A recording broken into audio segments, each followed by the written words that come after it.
Underdog of the Underground, Krash Williams, and this is episode 2 of Krash Chronicles.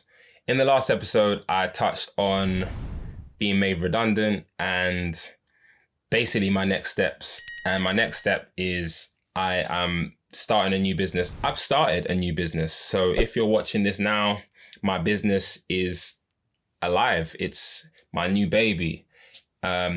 You can check me out on crashwilliams.com or just any of my socials, really, if you're interested in checking out some of the stuff that I have available. Creative services galore. Some are here.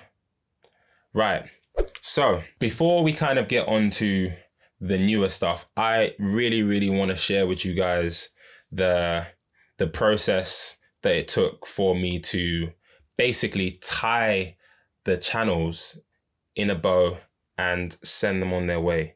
What am I talking about? Well, there was 5 music channels that I was responsible for editing on a weekly, daily basis. One was The Box, which was 32 years old when it ended in 2024, this year. There was 4 Music, which I believe was 16 years old. And then you had Kerrang, you also had Magic and Kiss TV.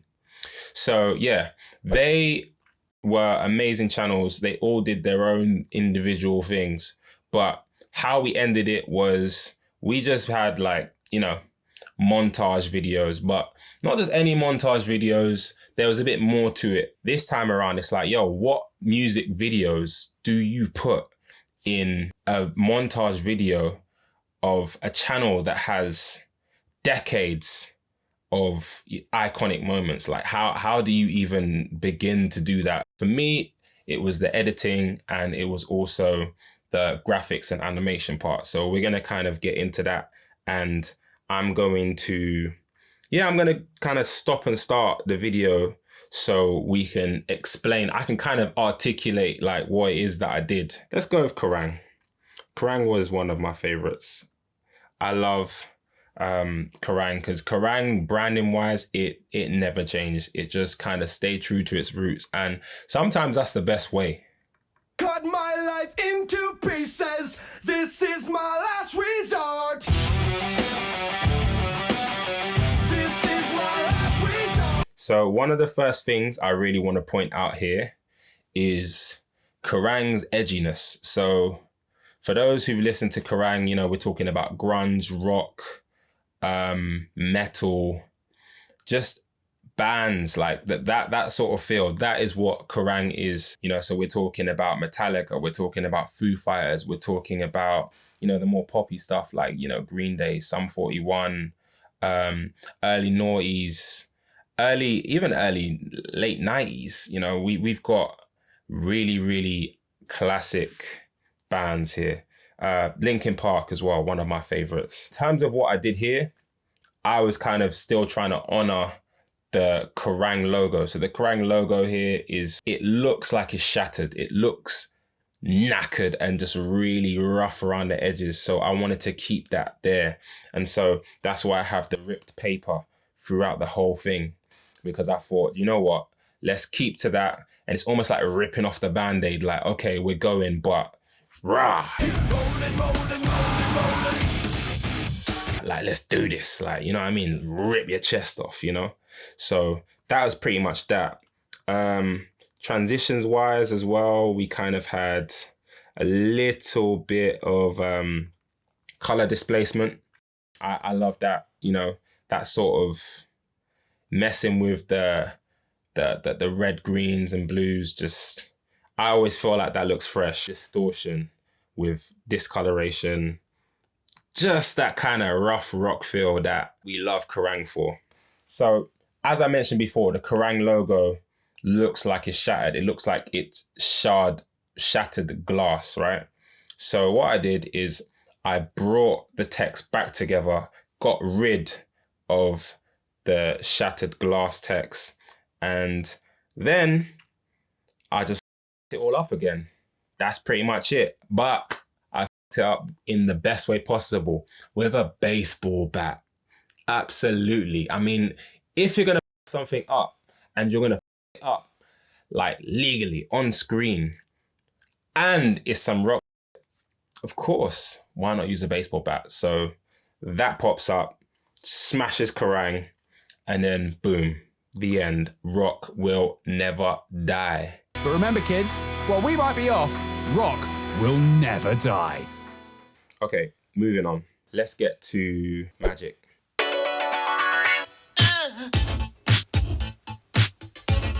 I want to break free. As you can see at the front here, there is what looks like a house from mid-80s or something like that. If you guys remember, I don't know, I mean, I'm from the 90s, so I just about remember these things. You know, born, raised in the 90s. So going to my grandparents, they had the TV with the big batty. You know what I mean? The big batty. And I'm sure a lot of people, even like early noughties, they might remember the TV with the big batty because, yeah, that was a thing. And they also used to have a TV with buttons on the front as well. Nowadays, you got to be feeling up the flat batty TV in order to like find the buttons and stuff. But with this, it was Magic, and Magic has always been a brand that is, you know, an old school feel. It's like feel good music. But obviously, as we get older, Magic music then becomes different things. So I was looking at some of the things and I'm like, yo, like some of this is my music. Like Amy Winehouse is on there. I'm like, yo, like Amy Winehouse. I mean, obviously rest in peace, but Amy Winehouse weren't that old, you know what I mean? But as time goes on, the feel good music that was new then becomes the feel good music that was old. And so, yeah, this whole room, this whole setup that I've done here and built is reminiscent of that. You know, you've got Whitney on the wall there. You've got Elton John in the left-hand side. You've got the old school Magic logo on the top there, just in sort of like a paintbrush vibe. You've got the lamp as well. And notice on the right-hand corner, we have sky. We have a sky, and the sky is important because actually the sky, you just clock at the very beginning, the time of day changes. So we'll bring it back. Yeah. And the light goes off. As soon as Prince goes, ugh, like the light goes off. And I think that that's really dope. Just that subtlety to it, you know? Now, when you're dealing with mixed media, which can often happen because you're dealing with like legacy content. We're talking about music videos from the early 80s, late 70s, some of them. In terms of the way that they look, you have to still try and make it make sense. So I definitely use some borders, but I wanted the borders to kind of be a certain color. It kind of matches the Magic color. And then other than that, you know, you've got some cool people in here. You've got Mr. Bean. I mean, he's not a musician, but he was in one of the Westlife videos. You got Backstreet Boys, Robbie Williams, ABBA, Whitney. There's so many people in here. Magic's easy like Sunday morning, you know what I mean? That's the vibe. And that's kind of what I wanted to honor. At the very end, we have like the paintbrush feel. 30th of June. Magic TV. Thank you for the music. Yeah, so I added that paintbrush feel, and the way I did that was in After Effects. You can transition on like a paintbrush effect. So that was kind of what I did. I timed it, and then you use what is called like a luma mat, which if you're painting in dark and light colors, and then you map it to a logo, it will transition on. So that's pretty much what I did.